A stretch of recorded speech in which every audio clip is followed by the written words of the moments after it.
What's up, everybody? Another wonderful Monday night at Chewin the BBQ Fat. Hope you all had a wonderful weekend. We had a great weekend at the ball field. Imagine that. A bunch of baseball games. I'm not in baseball shape. It's terrible. Kids played great. Had a good weekend. Hope you all did too. What's up, man? How you doing? I know you were just going back and forth with Bill. Looking forward to your comments and everything on the show tonight.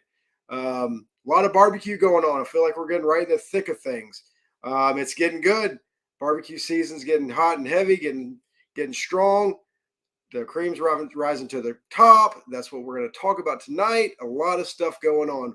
But before we get any further, like the page, share the page, like our new Chewin the BBQ Fat Facebook page, a new Leighninger Barbecue Store Classic page. What's going on, Dean? How you doing?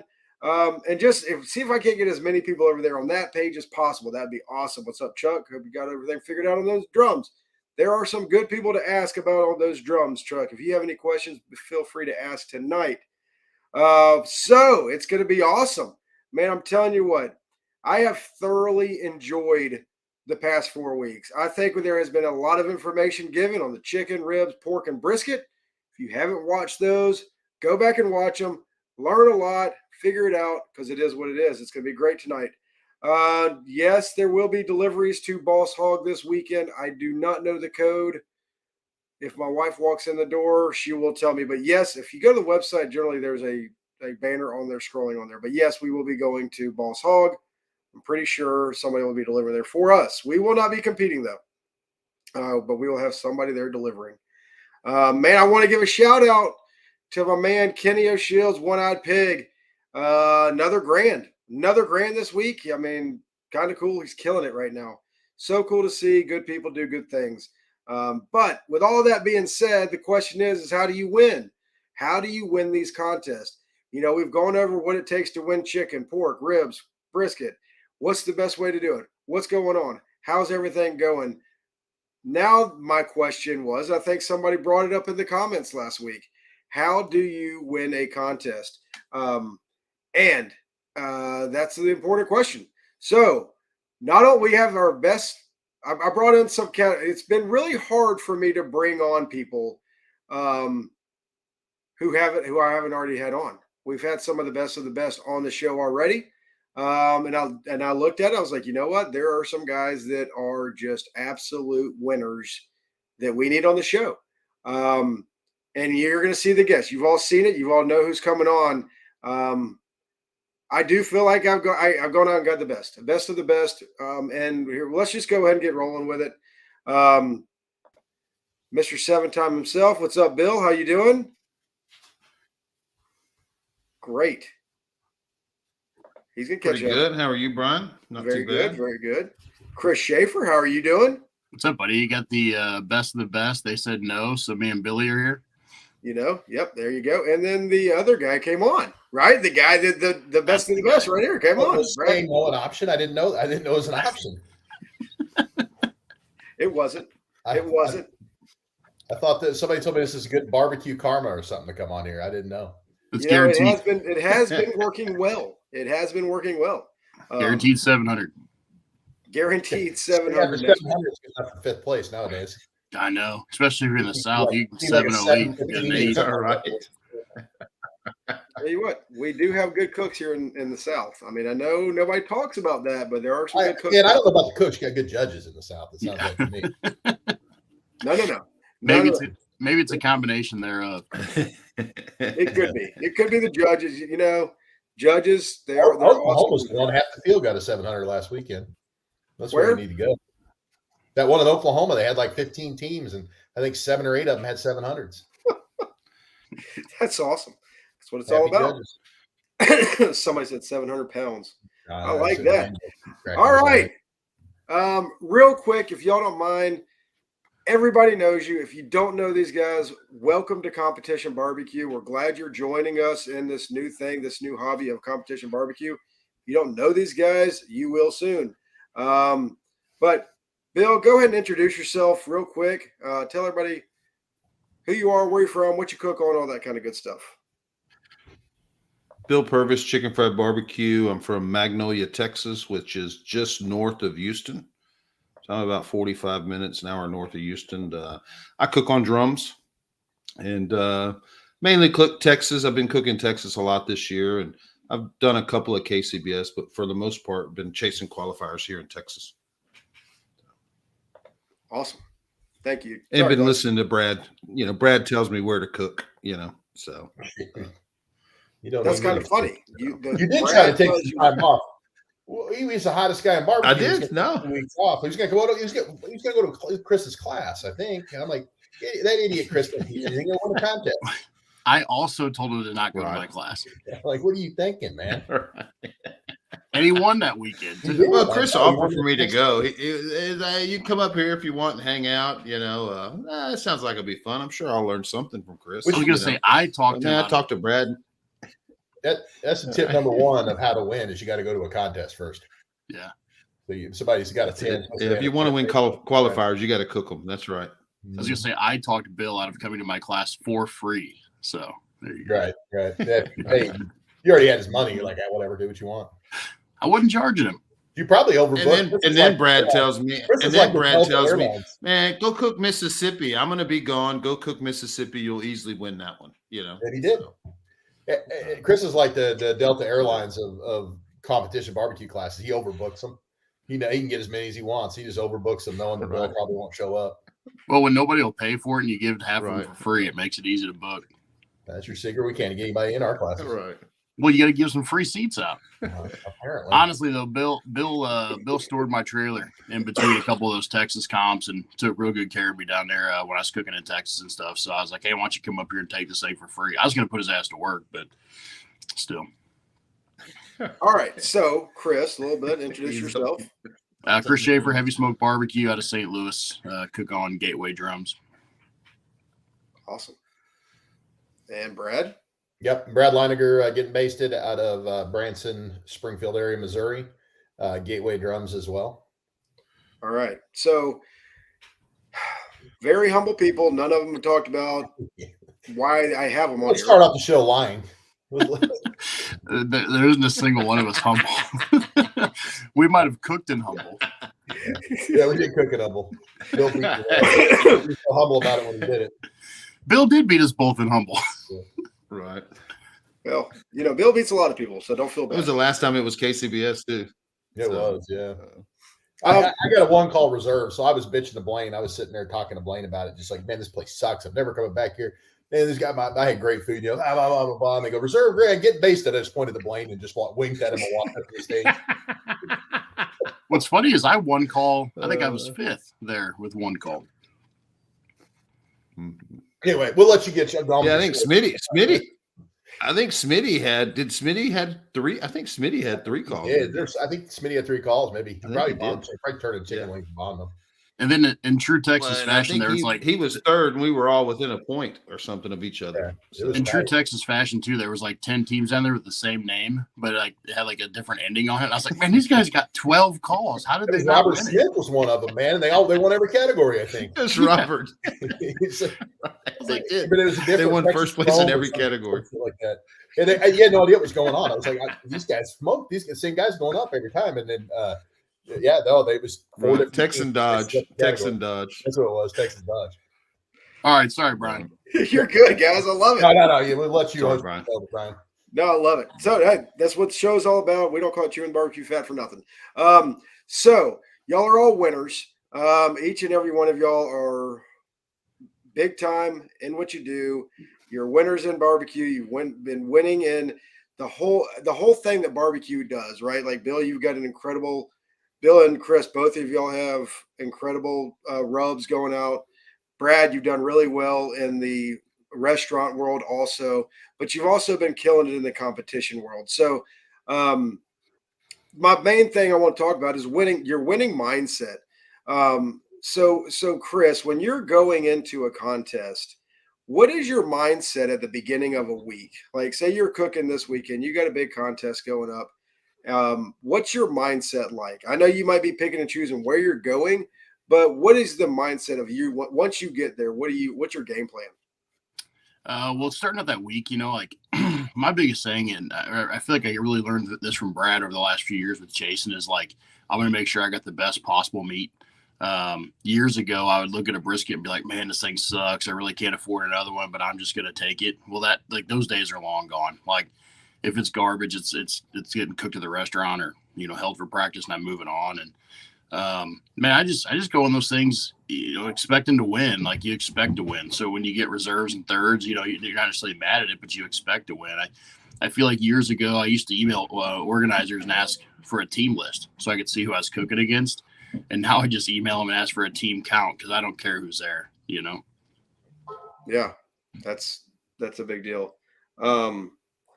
So Brad, he says he learned from you what is going on. What's your mindset? So like if you're at the beginning of the week, you think a lot is going on, do you prepare different for different contests, or are you just going to do the same thing no matter what? No, I mean, there's a different level of want to that can go into it. Let's say like the years that I'm chasing or that I'm trying to win, like you can't afford a down week. And so like Chris is saying, man, that it's the extra, you're going to make sure you got clean drums. You're not going to run, man. Sometimes like right now, it's not that big a deal. I may run drums 2 or 3 weeks because I'm lazy, but you can't get lazy if you're wanting to win every week. You've got to make sure you're finding the best meats. Go and hit that other Walmart for more prairie fresh ribs or whatever you need to do. It's making sure, man. Okay, I mean, I've had it before where I've tasted something and I'm like, man, that just doesn't quite, a little Tennessee red, and it just had a little extra twang I didn't like to it. And it's a matter, okay, I got to drive across town and go to the barbecue store and grab something I'm comfortable with, or I don't always have the luxury of you guys bringing delivered to the events. Tim used to do that back in the day, and then he got too big for that, but. Man, it's just that mindset of making sure that everything, your racks are clean, that everything is right on there, and that your head's focused and clear going to the contest. I mean, I think the main thing to keep is to talk about cooking different for each contest. I think the important thing is to not let other contests interfere with what you're thinking. I mean, you got to know the game that we're playing, and the game we're playing, and everybody's heard me say this a million times. It's a numbers game. It's a sales call. So you can't let a loss, like Chris is talking about, you can't let that 1/1000th of a point, or the comment card that says you're too salty or whatever. You've got to be able to ride through this stuff. Or sometimes you go on the most difficult time, and we've all been there. And I think Chris is coming out of one right now where you're going on a time where it feels like you're never going to win again. And you got to know that you got to trust your stuff, that it's going to get there, and understand, man, you're playing odds. Man, you're out there, you're rolling craps, and eventually, man, you're gonna hit the number you need. You're gonna make your point. You just got to have the trust in yourself to go out there and do the same thing every week. Awesome, Bill. You the same way? Are you changing up or whatever? What's your thoughts? Man, I do think, and I've listened to a lot of these guys as well, especially when I was doing a lot of KCBS, and I do think, touching on kind of what Chris was saying is meat. You've got to have good meat. Like, man, I'm not necessarily chasing points, but I was chasing 7 qualifiers. And, a lot of times, and I could look at my ribs. If I cooked 4 racks of ribs, man, there was one rack that was looking at me and I think talking to you. I think they talk about this on previous shows, but I kind of knew that one rack was probably going to be my winner, and a lot of times, man, it was, but it was really me going. And like I said, and I think Brad had mentioned, I think he was talking one year whenever Brad and Joe were chasing. And Brad was talking about most people probably don't know how much time Brad and Joe are spending on meat selection and finding really good meat. And you listen to Joe, when Joe won that Culatha contest, the one that Barbecue USA, man, I talked to Joe and he'd tell me, because, man, there was no way I wasn't going to win. The meat I had for that contest was, man, it was unbelievable. So, I can't just go and pick up a rack of ribs and make it work. I've got to have great meat. And, man, I think the stuff you do, I think I've even heard it from Brad, you can't win a contest on a Tuesday, but you can lose one, or there was some kind of comment or something like that. So you've got to show up with really good meat. And if I'm not chasing, I get lazy, so I will fling some stuff in there and not shop as hard. If there's not really like an end goal, it's easy for me to kind of get laxed and overconfident. And then, man, it'll show up in my results when I don't win, because I got a little overconfident and thought, I can make these little bullshit ribs work or whatever. And they don't. So I do think, meat selection is huge. But as far as the overall mindset, man, you got to know going in that, and that you feel like you can win, and winning breeds that too. When you do win, you get, GCs underneath your belt. It starts to build your own confidence within yourself. So, well, it sounds like, and not chasing ghosts, if something doesn't hit, man, run it at them again the next week, but I think you'd be surprised how much seasonings that, man, I bet between the three of us, and I don't know their whole program, but I bet there's probably only maybe 3 or 4 or 5 seasonings that we use week in and week out. And we're not using different ones every week because we don't hit. We're probably running, at least I know for me, man, I probably use 4 different seasonings, and I'm not wearing out the barbecue stores buying everything off the shelves and trying new stuff week in and week out. I don't blame you. Find what you like and and continue to use it.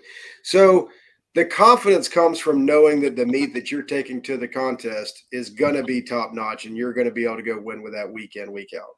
That's what it sounds like to the beginning of the week. That's the big thing for y'all. I don't think that's where the confidence comes from. I mean, I think the margins are too tight now. I mean, back in the old days, man, 10 years ago, there were only a few people showing up with good meat. Now everybody, even Wes Garrett brings good meat to the contest. I saw it one time and I'm like, oh my, it's one of those deals. It's like, you can't afford any more. But he uses a guru. He does guru it, man, which he won with it before. So he's probably the best cook on the planet. He probably just had him there because he's running his drums wrong and still winning. But I don't think that's what gives you confidence. I think you have to, that's baseline going up with good meat. That's baseline, minimal effort anymore. Well, I think the margins are, you look at a contest and it's okay, it's 7 points from 1st to 17th. I mean, that's 3 judges wrote down an 8 instead of a 9 in taste. I mean, that's from 1st to whatever it is. You sit there and start thinking, so you got no margins. You'll sit there and see the top 4 or 5 sometimes all within 3 points. That's 1-8 down in taste versus a 9. That's separated. Like any one of those guys could have won. So it's just like Bill's saying, just a little bit slip an effort or a little bit lazy is going to show up and shuffle you down, because what you do, man, all you did, you had 36 scores that were written down. One guy wrote down an 8 instead of a 9. Okay, now you just shuffled yourself from a GC to 3rd. And how many people, see, this is what I'm talking about. This is the mindset that I'm talking about, that how many people are like, it's good enough. It's good enough. I can make it fit. I can make it work or whatever. And I think that what I'm hearing is it's not good enough. If you got to know, you got to come prepared and ready to go to win with your best every time. And that's part of it, right? There's less people doing it now than there used to be, is what Brad's saying. But if you're going to a comp that me, Brad, and Bill are at, we're probably going to have better meat than you. Is that what you're saying, Brad? That most people don't have good meat now? No. No, I'm saying there's more now that have good meat than used to. That used to be what Chris is saying. And now, man, everybody's getting good meat. I think there's been enough classes and people gone through, and enough of these shows, where guys like us have sat here and told you got to have the meat, that people do take it seriously now. Not everybody does, but I think you could probably look at the contest, the top half of the field probably now is sitting there I have people come up all the time. They want to get a food service. They don't have a restaurant, but they're ordering their ribs from Benny Keith or whatever, and they're getting a bunch of them, and then whatever they're doing, donating the rest of them. And that's what you have to do, and you've got to find, and it's not I know a lot of people, it's expensive. It's this, that. No, it's not. It's just going and putting the time in. You can easily do this just by going. I know in Springfield, I know this well because I didn't always have restaurants. There's 17 Walmarts in this area. And back before I had restaurants, I would go to freaking 17 Walmarts in a week. That was part of my deal. Why? Because I wanted to win. And how did I get the restaurants? I got the restaurants because I win. I get so tired of, well, you got I got the restaurants, but I didn't start out with restaurants, man. I started out literally hitting 7. I'd hit every freaking grocery store. My wife would go crazy. We'd be driving to a contest. I'd stop at every single grocery store on the way to a contest. It would take me hours to get there. Tim and I used to race. We'd lie about what time we left so we could hit the grocery stores before the other one. And that's just what it takes. Like, if you want to win, that's the winner's mentality. It's not, it's good enough. It's like, even if I got the best meat in the world, man, I'm going to hit every single grocery store because I need stuff next week. It's crazy. I saw something where Blaine Hunter on Facebook said something about that, going right along with your about the restaurants, that he was cooking really good food, and after he won the Royal, his wife said other people need to try this, and that's what that's when he got his restaurant, was after he was successful in barbecue, and that's pretty cool what you were just talking about. All right. So now that you're there, you're ready to go. When do you start prepping your trailer or whatever it takes for you to get to a contest or fly into a contest or whatever you're doing? At what point in time do you start saying, okay, it's game time, ready to go cook this contest and go win it? Chris? Yeah, honestly, since I've opened the restaurant, I've forced myself to become more efficient. You know, I'll source meat through the week, right? But I'll do everything on Thursday. I usually work till about noon on Thursday, and then I'll trim everything and make all the injections and brines and get the trailer and get all that set up and do it all Thursday afternoon, Thursday evening, and then head out on Friday. But having the restaurants just forced me to be more efficient. I've got to get it done in less time. Get Darren Worth here, man. I'll drop off, Darren. You call in, buddy. It's big time. Darren, I'm gonna just go ahead and bring you in right now. Love to have you come on. That'd be great. Right. I'll just jump off and I'll let you come in, and I'll let you. Is Darren on? Yeah. One rib injection. He's in the comments. Yeah, he wants another rib injection. So anybody got a good rib injection? Syrup, beef blues hog, pork injection, and water, Darren. There you go. That's exactly what I was going to say. And go back 3 weeks and watch the rib show. We did a rib show 3 weeks ago. It was awesome. There's great information there. Well, look at there, Brad. You got a Costa Rica friend here watching. That's Jose, right. Man. Jose Blood cooking down there. You still have friends in Costa Rica? Right. I'm not sure they want to send me back there for a contest. I think we're going to go down there and do class. Those guys are like, why don't you just come hang out while we try to win them back. That's right. If Darren wants to come on, I will gladly send Darren an invite to come on the show. Send him one anyway. Get him in here. Save Darren for Wednesday. I got him on Wednesday. All right. Oh, well, excuse me. My bad, Chris. Whatever. It's my show. If he wants to come on, I'll have him on. Send him an invite. So anyway, all right. So now that we've got all that going on, golly, I forgot where we were at with this. So Chris, you said you're starting on Thursdays. What about you, Bill? Man, I'm a procrastinator, so I do a lot of stuff at the comp. I'll usually trim my brisket beforehand, but for the most part, I bring extra everything. So I won't open my ribs till I get to the comp, but I'll probably have 8 or 9 racks of ribs with me. I have a refrigerator, so it's stacked full of meat just in case, man, if something smells or whatever. But man, I don't really do too much prep before. I just haul it all with me, and I mix it all there. I mix it. I don't do any advanced stuff. So we were in New Caney. We were in New Caney, Texas. I was sitting in Bill's trailer, just trimming ribs, and he cut a pack of ribs open. Then immediately it smelled so bad. We both start hacking and gagging, and he had to run outside and throw it away. The rest of them were great, and he did very well, but that one package was bad. Yeah. But I usually have, like I said, a bunch of extra meat with me just in case, Yeah, you had at least 12 racks, I'd say. 12 racks. What about you, Brad? I don't have really any set time that I do things. I usually get my meat in. I order in. We cook commodity, regular Prairie Fresh at the restaurants, and I cook primes normally at the contest. So I'll order that in. Usually comes in on the truck on Tuesday. So any point from then through Thursday, I'll go in there and dig through meat and start looking. And we cook snake rivers at the restaurant, so I have my guys throwing if they see one that's sticks out to them, I'll have them throw it aside. And so I don't really have a set, I've got a set things I do, but not necessarily set days. Wednesday, I like everything done. A lot of times, Thursday night packing everything up, to leave on Friday, is pretty much the only standard deal. But just, when work dictates, whenever you can get everything done. Gotcha. So. Well, Brad's usually cooking out of a Malibu too, so his schedule's usually a little different. I have only cooked out of my trailer once this year so far, so it's great. You just walk away, I'm shit. All right, no point to catch. I'm out of here. Reagan. I can't even tell you how much I owe Reagan and Donald Cook and all those guys. It's funny. Costa Rica Uber. Yeah, that's why I went to Costa Rica, because it was less work. We just provided. I mean, I was sitting there looking at it, it's like they had that one in Tennessee, and I'm like, man, I love cooking in other countries. I love other cultures. I love checking it out.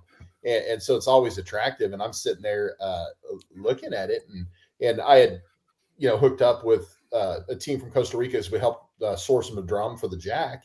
And he kind of messaged me and said, "Hey man, if you want to come down, I've got drums and stuff for you." I'm sitting there looking, I'm like, me provided. It has actually saved me money and was less work to fly into Costa Rica and cook. And and obviously it was a whole lot of fun. So I'm glad it did. You never know how to do it, man. We've cooked all over the place. That's the first one I've won out of the United States. I mean, we've done well. And usually when we go to other countries, we'll do really well in 3 categories and bomb one or whatever. You just never know. But it just so happens that Costa Rican judges are some of the best on the planet. And it worked out. You just never know how you're going to do. You don't know what the palates are like. And you bring Missouri flavors down to Costa Rica. You don't know. You don't know if they're going to hit or not. And they did. They love Blues Hog down there. So. And you barely won. Yeah, about 30. It's a good day. It's a good day. You snuck one out. All right, so Brad, we'll stay with you.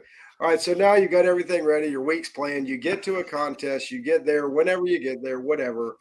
At what point in time are you? I mean, do you go at all and hang out or whatever, or are you just pretty much there straight as business, ready to win as soon as you walk in the door?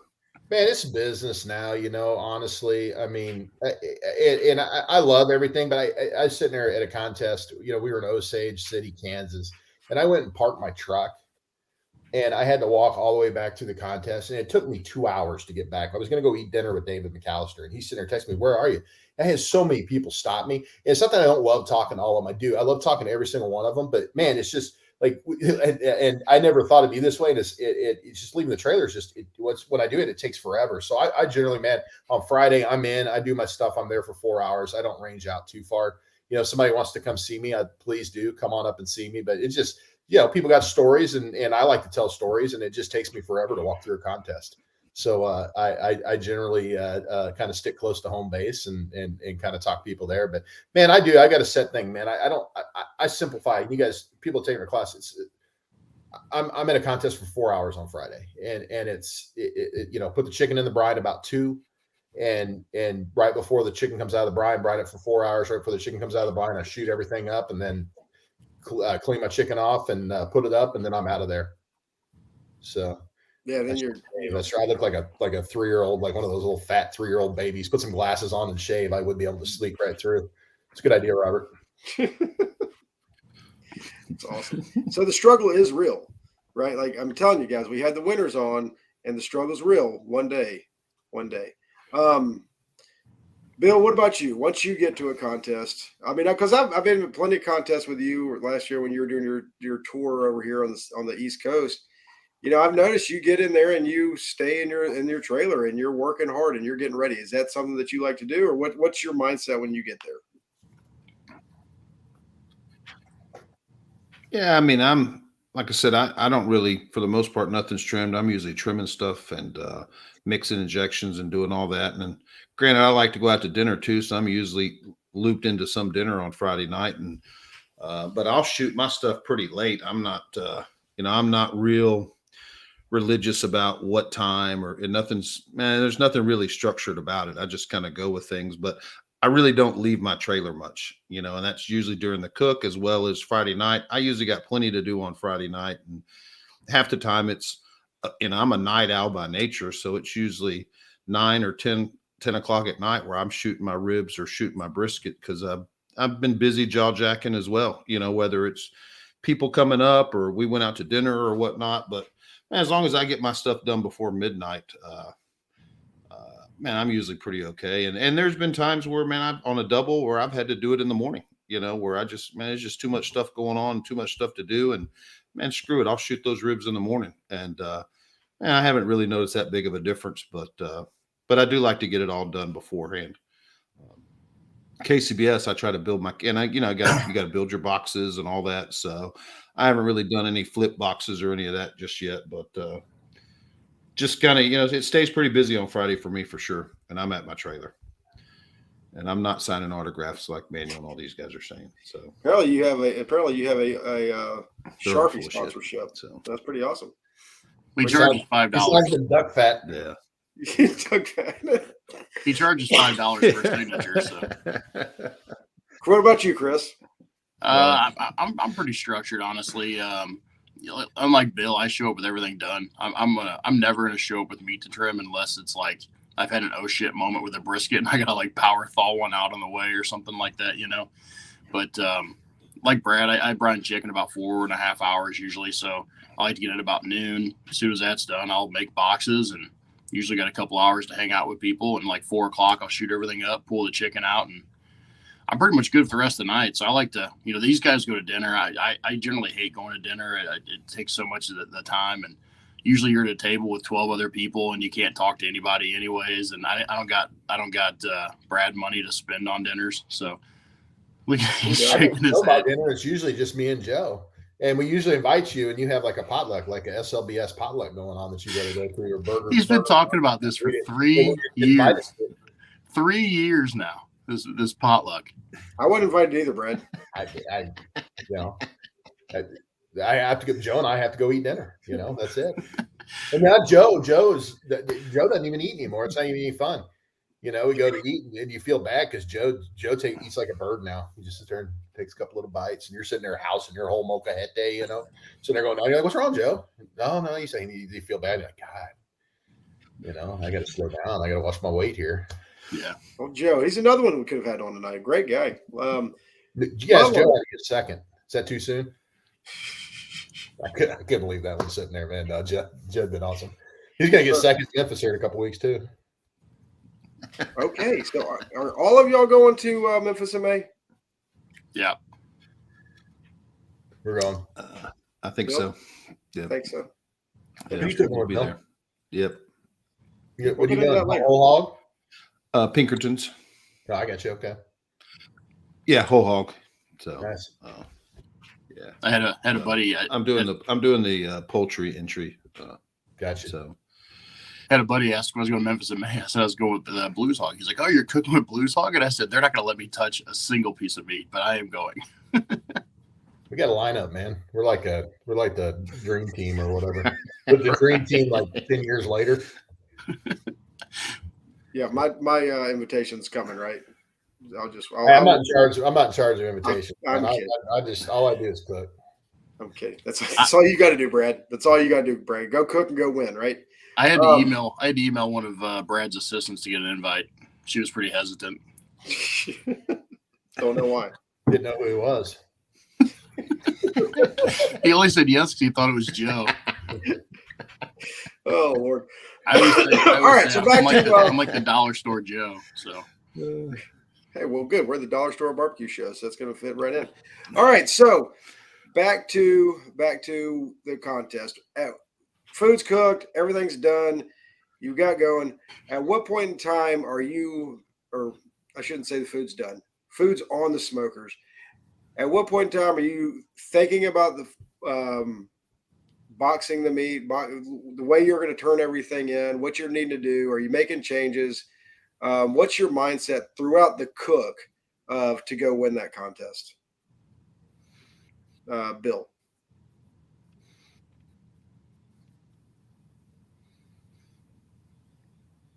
Or Bill, you there? You there, buddy? I'm here. It's just I've got a cheap cricket internet connection, but man, I'll kind of back up a little bit and say, good. Man, cooking every week helps. Man, if you're just cooking once a month or once every couple of weeks, I do think that being out there every single week in and week out does help. Fine tune your timelines and stuff like that, but. And just like I said, building more and more muscle memory. But yeah, I mean, as far as boxing, whatever.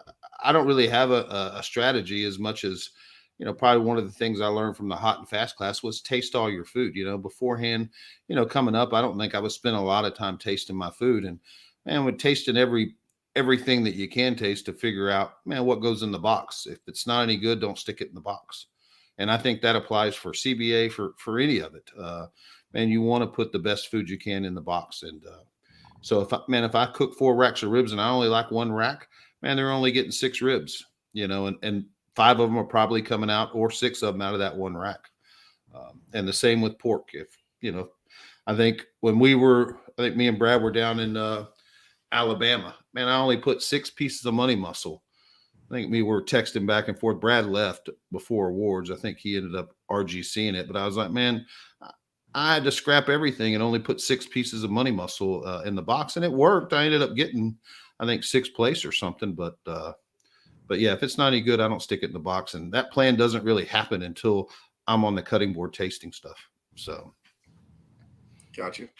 Yeah, I think to what Bill's saying is, you had people talking about categories, and your approach, if you have to win a if you're chasing points, your approach if you need to win a category versus if you need to win a contest might be differently, right? So winning a category, you may take more risks, you may do whatever, but like Bill's saying, is you almost got to look at it like a golf game, man. Sometimes you got to lay up. You know what I mean? Sometimes you go for the points. You go for the birdies. So you kind of got to take your food and be like, okay, like Bill's saying, his pork wasn't that good. Okay, what can I do to minimize the damage and still put myself, get myself that 172 or whatever I need to do. You can't afford anymore you get in the 160s in a category. You get a 168, 167 in a category. Didn't used to be that way, but now, man, you pull off a 168, you're probably sunk.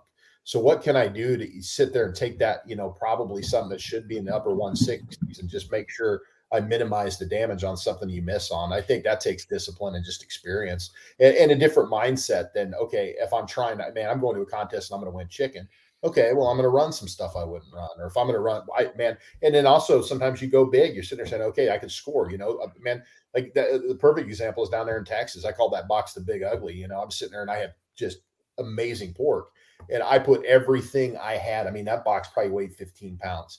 It was huge, and I'd never gotten comment cards on pork before, and I got 3 of them about the appearance. About, oh wow, it was uglier than sin, but it was completely full, like it was jam full. I mean, just top to bottom, it's like an FDA box. I mean, it's just crammed full of pork, and that the judges loved it. They ended up winning pork, but that's knowing. It's just like knowing when to go for the green, and that's different in the context of a contest. You're not necessarily trying to, sometimes you got to minimize the damage. You got to know that. You got to know that, man, that's not the best I can do. What can I give them? And maybe I get a 170, maybe like you get that 8th place 172 and go on to the next category.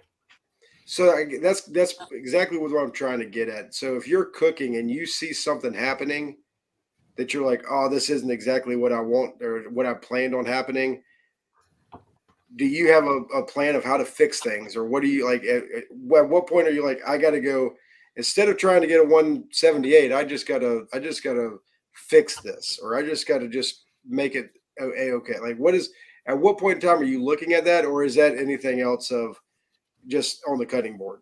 Or do you sometimes stuff's getting dark or something's whatever, and you start, that's all barbecue is, and we can't get into how to do it. That's right. That's repetition, and that's contest cook, but that's all barbecue is, man, is fixing stuff that doesn't, well, each piece of meat's going to cook differently. And, oh man, it's sitting there and handling an issue when it comes up. And that's just, yeah, just like Fred's saying right there, man, it's, how do you fix it on the board, or how do you fix it when you're cooking, or whatever it is, man? I mean, that's, and that's the cool thing. And that's what you get a lot of these guys. Okay. You get a lot of first time winners or whatever pop up, but then you get some other guys that just win more often.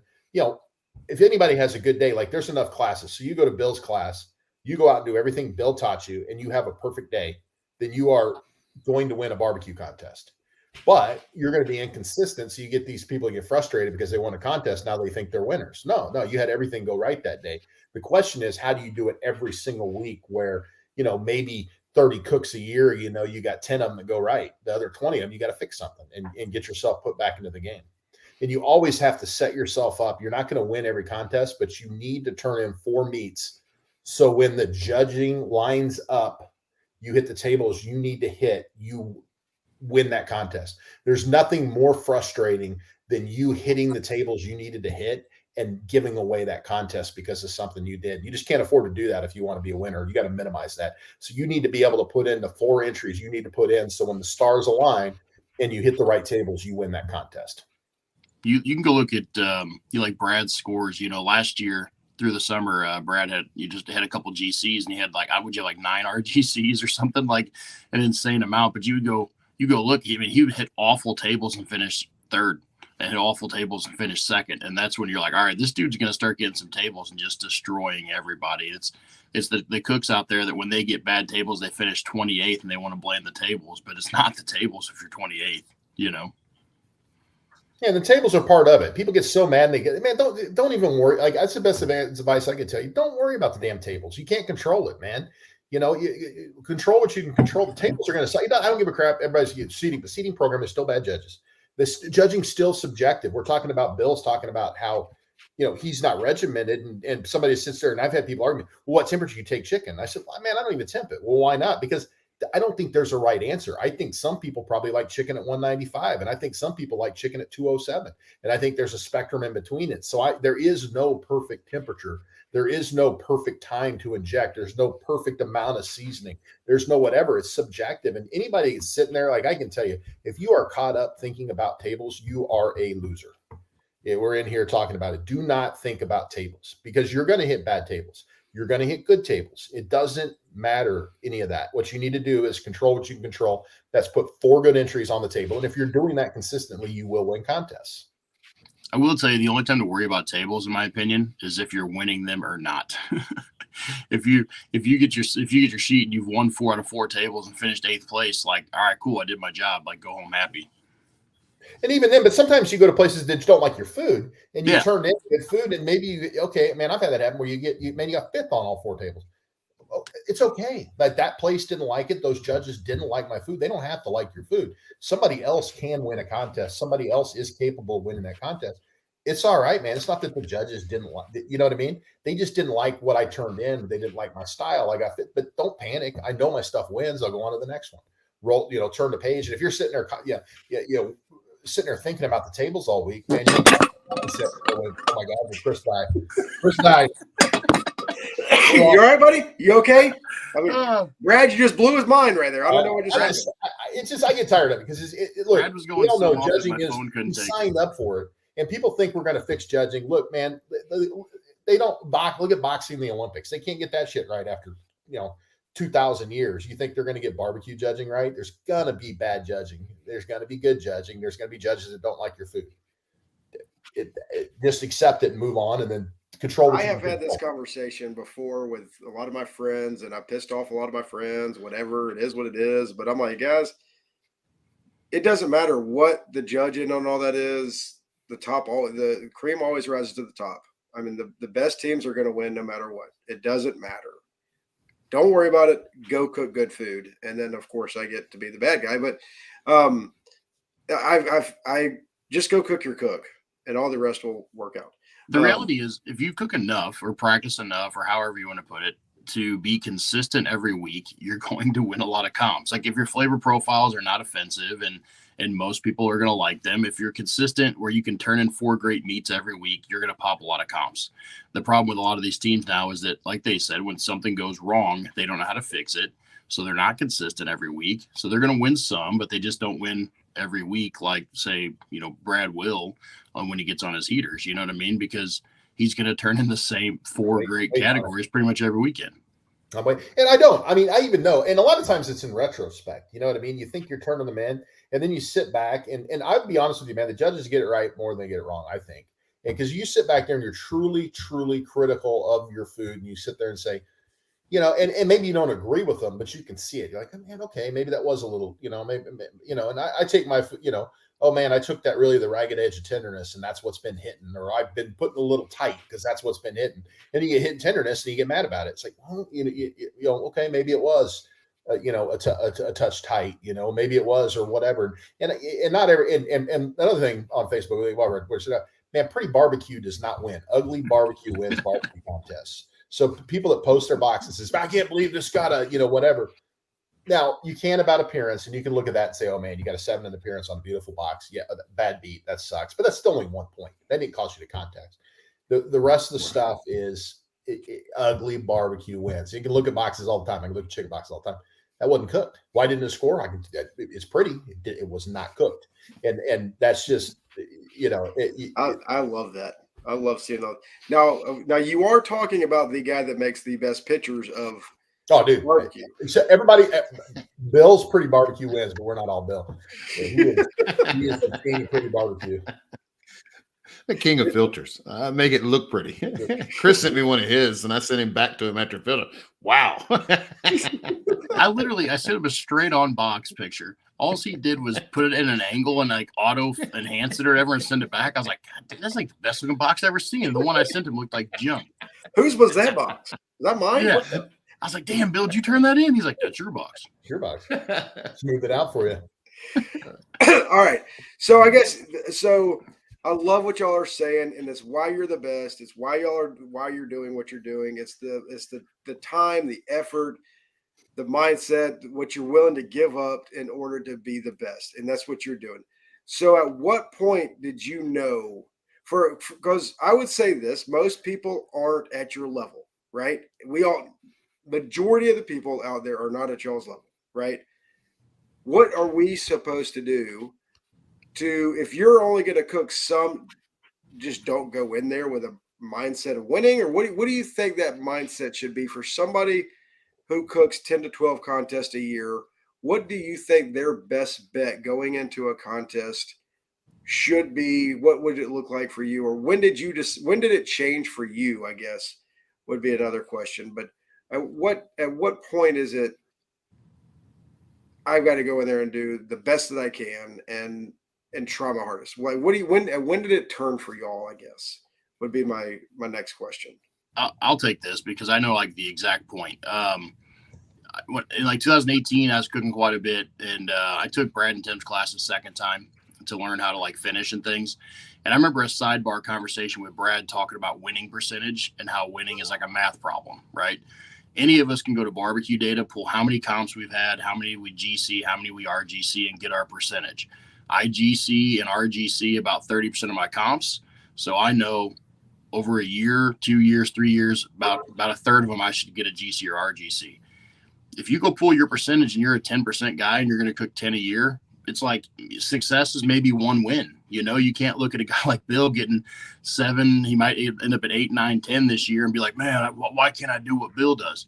Bill's probably got a higher winning percentage. He's going to cook 4 times as many comps as you. So I remember that conversation being like, hey man, if I'm a 20% guy and I'm gonna cook 20 comps, if I RGC or GC 4 of them, I'm happy. So I think it's a matter of knowing how successful you are, obviously always trying to get better, and like gauging success different. Don't look at what Brad's doing and be like, man, I wish I could be doing that, because you're not going to cook as much as Brad. You know what I mean? And you're not going to win as much as Brad. So I think it's a matter of setting expectations and then just trying to beat that. Yeah, I mean, it's professional barbecue, right? And you cook 10 or 12 and your expectation is to go out there and have Bill's success. It's not fair. It's not fair for Bill. It's not fair for you to sit there and do that. So I think a reasonable, now 100%, if you're going to go out and compete and lace them up, try 100%. Like, I think you should find a meet. You should do everything you need to do, but just understand your expectations and don't fly off the handle. Oh man, I didn't win. Oh, like Chris is saying, if you're a good, like even Chris, like in 10 or 12, you can have a bad beat. Like I said, we've all gone that where you go 10 or 12 or 15 or whatever and don't win. You may have a bad, you're giving yourself such a small sample size. You might not, even if you're a great cook, any of us could go out and cook a 12 game season and get shut out. Like all three of us, that could happen to all three of us, let alone somebody that's not cooking at that level. And so I just think having reasonable expectations, if you're going to cook that few, and understand that you are going against people. The beauty of this sport, or whatever we want to call it, is that you get to go against the best, right? I can sign up and I can go cook against anybody. You can't do that. You can't do that in any other, quote unquote professional endeavor. And it just gets a little bit frustrating when people start going, well, it's not fair. No, you're right. It's not fair because we are the professionals. You guys are coming into our world and understand that if you don't have the resources, don't have the time, don't have whatever, we don't owe you anything to slow down so you guys can compete with us. You know what I mean? I mean, just understand you're stepping into the Shark Tank, right? I mean, understand that you probably aren't going to win. And if you do, man, you did something, right? You did something. You beat us at our best. And you hear this, we got to do this, we got to do that. Okay, that's fine. And maybe something needs to be done. And I think that's where the backyard probably should be. And you have pro backyarders now too. But I think maybe there should be maybe a couple different levels or something. So if somebody wants to go out and get some repetitions and stuff without, having to do a pro 4 meet event, maybe that's thing to look at. But don't realize you are going against the best, and that's a good thing and a bad thing about what we do. I mean, like when I started out, man, I remember back in the day, I get curb stomped by Darren. Just 2013, 2014, him, Tim Grant. Tim Grant would go out there. Those guys, Tim Grant won 6 in a row at one point, man. You don't understand how good those guys were. I didn't sit there and whine and said, I looked up to those guys. I looked up at Darren. I start picking Darren's brain and be like, man, what do I got to do? What type of effort does it take for me to get to where Darren's at? And it takes years of work, and Darren earned every bit of that. You just have to realize, and you got to decide yourself, man, do I have the resources? Do I have what it takes to do that, the time to do that? Or is it okay to go out and cook 10 or 12 contests, have fun, maybe luck it, sneak in a win here or there. And that's good enough. You can't have it both ways. Agree 100%. I love that. I mean, that makes so much sense. I think the expectations for people, they're high. They're way too high to go in there and think that they can compete, and when they don't compete very often, and then they want to blame everything else for why they can't win. It's very interesting to me. Well, I think too, you got to be honest with yourself. I think Brad touched on it earlier, is after a cook in retrospect looked at, did I mess up? Did I miss any marks? Was I really happy?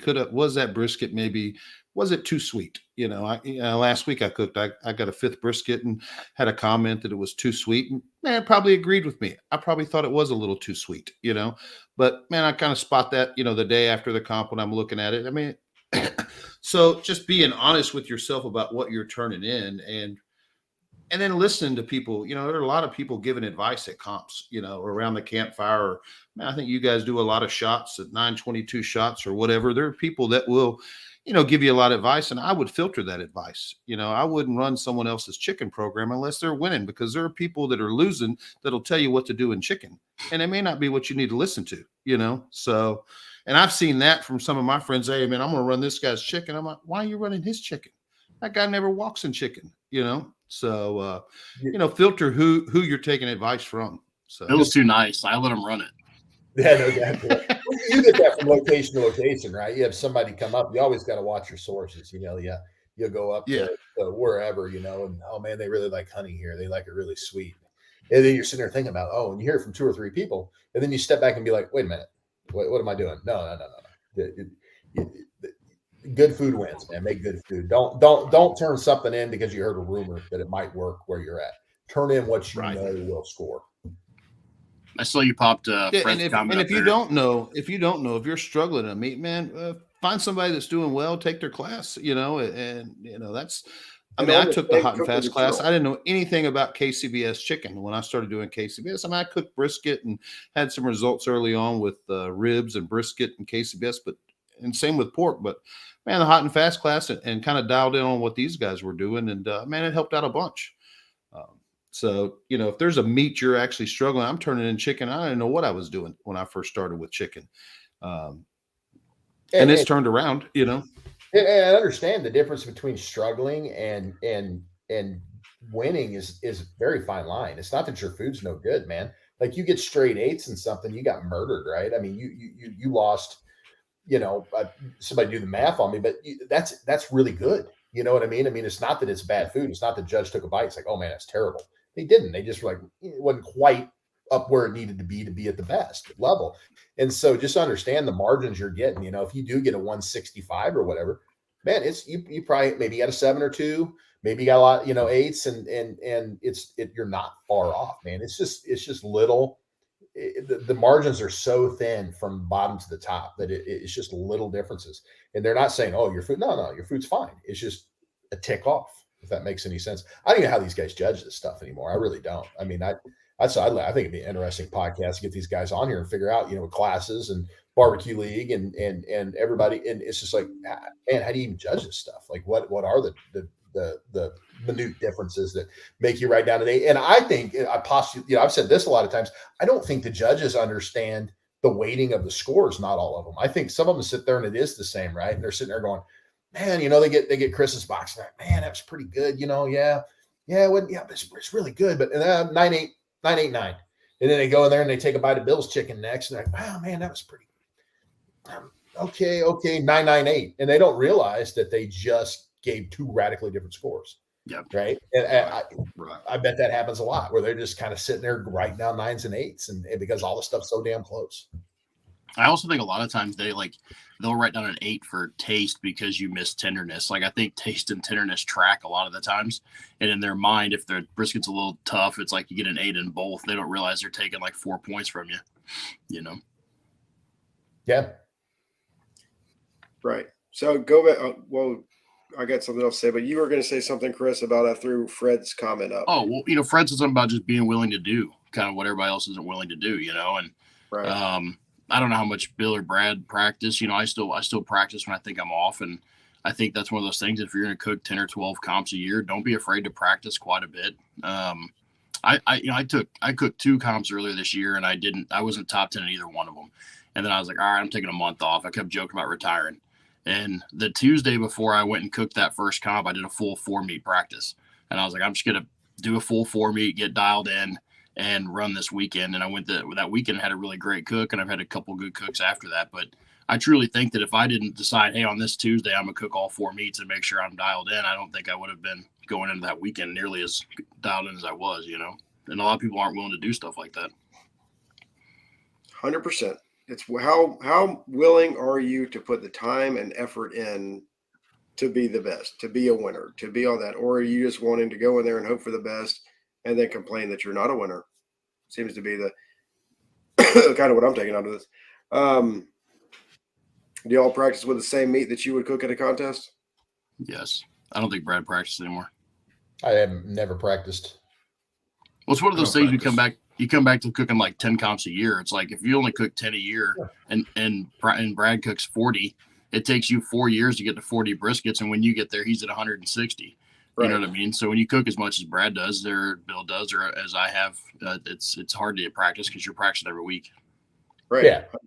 That's just it. It's repetition. You take class, you take barbecue league, and that can get you a win. Don't get me wrong. It can't. Only thing that can consistently get you wins is repetition and experience. I mean, that's it. Plain and simple. Yep, there's 100%. Experience is the best teacher. I mean, Bill's class, and you can go out and we can pay how much that costs. We can get Bill's barbecue superstars lessons and $6.99. That's right. $6.99, man. You can go out and I guarantee you can win off that. You will absolutely, but you will not win consistently off it until you do it consistently. Yeah. I mean, I think that's what you said earlier, or one of y'all said it earlier, is you can go take somebody's class, and if you replicate it and everything goes perfect, you're fine. But if you don't know how to fix it, if you don't know what went wrong, or you don't know the ins and out of why it's going to be good or bad, then you're not going to win consistently every week. I mean, you've got to be able to cook it yourself. I don't remember who said it, but I remember them saying that there's a difference between technicians and cooks. The technicians, they go take Brad's class and they do everything exactly how he does it. And if everything goes great, they win comps, but they can't fix it when it's bad. And when things go bad and you can fix it, then you're a real cook or you're a real pit master. And to add to that, I think when a lot of times you get those people that are technicians and they get out of the groove, or something changes, because it will, and it's subtle, but tenderness will change, seasoning levels will change. Just different stuff. And it's not wild swings. It's just a little bit. And if you don't have that experience, then, and you're just running somebody else's program, eventually that's going to go away. And you've got to be able to go out and get back into the groove. And it takes time. Like you'll see it happen. I mean, you see it, it's just like a little boom, boom, boom. And you go around, hunt, fix it. And then you get back into then you find the groove again, and then you sit there and write it. And then it'll change again. And then you go out there and hunt and peck and see what it is that changed a little bit. And then you find the groove and you write it. That's why I was mad at Bill when he wasn't going to cook, because he was in the groove. Well, I think too that the other thing too about classes and whatnot. I mean, I think obviously they're great, but man, it's really hard to convey when to tell people to pull meat off, especially on like a rib, on when a rib is done, and depending on the size, the weight, I mean, there's just so many factors. And man, I'm not big on barometric pressure or any of that stuff, but if you're not checking your stuff, if you're not checking it every 10 or 15 minutes and you're just sitting around, TikToking or whatever, man, that stuff can get away from you real quick, and the party's over with. If you doesn't matter what recipe or what injection you put on it, and if you've overcooked it or undercooked it, man, you can't win. So, and that's the hardest part, I think, of any of the classes is knowing when to actually pull the meat, so. I mean, I think there's great smokers out there. You can win on any of them, right? You three just happen to be can guys. for me, I became a better cook when I got on cans because I was in checking the meat more often. Like I was in it all the time, checking it, making sure that looking at it. When you're on another cook, you're not another smoker, you're not necessarily in it as much. But for me with the cans, I mean, every 15 minutes, 15 to 20 minutes, you're having to spin something, you're having to do something, and you're in there and you're watching it and you're learning. So that to me, that's right, Bill. That's the big thing is just being in there, looking and knowing. Anytime I've ever gone to class, at any class I ever go to, the only thing I really care about is what are you looking for when you pull it off? As y'all are saying, like that's the thing that you want to know. Like what are you looking for?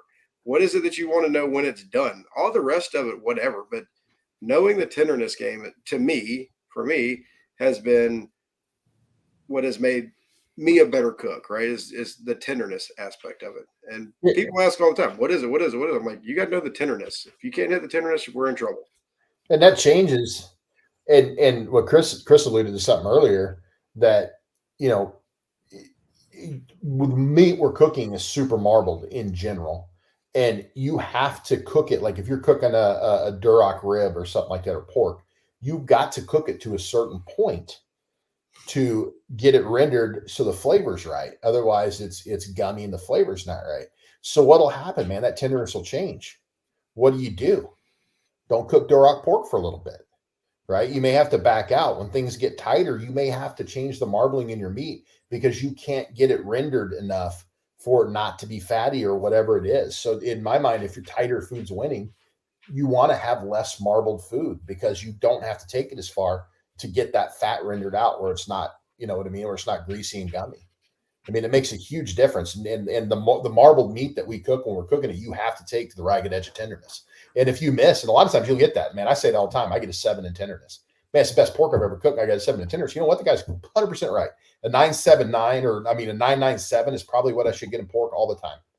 Because I have to take, when I find marbled pork that I like to cook and the way I like it, I have to take it that far to get it rendered right.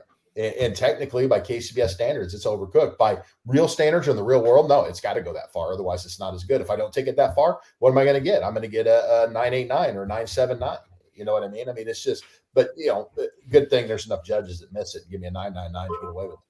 I was going to say, most of the time when I 180 pork, one judge is going to give me a 7 or 8 in tenderness, like almost every time, because you got it right. That's probably the one, like we complain about that. That's probably the one that probably got it right. You know what I mean? The other ones were just so happy your pork tasted so good. Awesome. How long did it take y'all to get to the mindset that you're at now? I'm still working on it. Yeah, I mean, I remember it used to be back in my drinking days. It used to be our deal. We would go out with a team of the year winner all the time just because Tim and I were just, we like to drink and throw down, and we'd always be at the awards banquet. And I think it was 2000, maybe 14.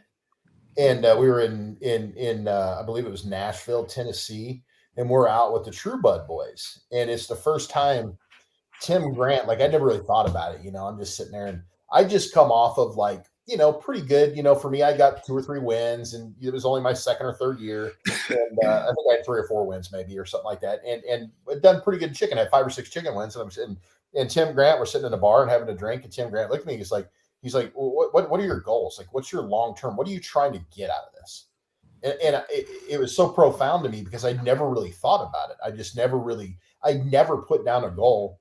I've done it in my professional life before, but I never put down a goal in my barbecue life that said, hey, I'm going to do something. So out loud right there, I told Tim Grant, I said, you know what? I want to win Chicken Team of the Year. That's something I think is achievable. And that's my goal. And just sitting there talking to Tim at a bar in 2014, anybody knew Tim, man, that dude, that guy, you could put him right on this podcast right now. That guy had a winner's mentality. I mean, almost too much. Like that guy was intense. And he knew how to win a barbecue contest, and that was part of it, man. He set goals and you go out there and achieve it. And sure enough, man, 2015, I won my first Team of the Year in chicken. And I attribute that back to the first time where you're sitting there looking at barbecue. That's like, man, barbecue can be something more than just me going out and getting drunk on the weekends and screwing off and having fun. And I attribute that back to Tim Grant with True Bud and sitting there just asking me that, saying, hey, what are you trying to get out of this? What what are you trying to accomplish? What are your goals? And I think that's what you can do at the beginning of the year, even to cook 10 or 12, sit down and say, okay, what am I trying to accomplish out of this? And hopefully it's just waste a lot of money, because that's the easiest thing to get done. But, if you want to get something done, if you don't have a goal and don't say it out loud, it's never going to happen. You get a lot of these guys that are going to run for team of the year and they won't say it. You know what I mean? Well, if I get hot, man, I can tell you right now, the only time with 20, it's just COVID year and just kind of accidentally, but 18 and 21, I start off the year. I said, I'm going to go win team of the year. No bones about it. That's what I'm going to do, because you got to say your goals. And you got to let other people know it so they hold you accountable. So you're embarrassed if you don't do it. I mean, if you don't claim it and then you really don't have the mindset that you're going to go out there and win it. You're just, at that point in time, you're just hoping for the best. Yeah, you're open too. And I mean, Brad's talking about when he used to drink. Man, I think probably a lot of the guys that are winning today, and I could be wrong. I mean, there's exceptions to everything, but Brad's not drinking, Chris is not drinking, I'm not drinking. Fred doesn't drink. There's a lot of, there's a lot of guys cooking stone cold sober. So, if you're out there drunk, you know what I mean, you might struggle, hitting your marks. So, I noticed you didn't saying that. I know there are plenty of people that do tank it up and still do well. Bill didn't mention a couple Tim. of friends. He didn't mention Tim at all. Yeah. Right. So. But he did go out and cook a 708 last week or whatever it was, a couple weeks ago. Cooked a 708, and I don't think he knew he was there. Just backed into it. No idea. He also cooked a brisket in 2 hours on that shorty drum too. So hey man, ride that heat wave into Memphis. That's all I want. I want to ride that. But I think kind of echo what Brad said. I think success builds the mentality. Once when I had Travis Clark on my podcast, I'd never forget. He's like, anybody can win a comp. He goes, call me when you win 40. I think, you win a couple and you feel like you can win any of them, and then you win 10, 15, you win 20. And then it's like, no, I can beat anybody. I just got to put a good cook together, get the tables, and I can beat anybody. And I think that just is how you build that mentality. And I think it just happens. Like, I mean, I don't think, you just kind of look back. I mean, I know I do. I just kind of look back on it and you're like, holy shit. You know what I mean? I mean, I never really in the moment I'm grinding, you know what I mean? Like week to week, I'm grinding. Never really sitting back and reflecting on accomplishments. And then, one day you wake up and you do have 40 wins. You're just like, at least that's how it me. Just look back, oh man, I've done a lot. You know what I mean? And it's always like, I think if you're sitting there worried about your legacy before it happens, it's just, you just got to go out there and grind and the wins will stack up. Got to go grind.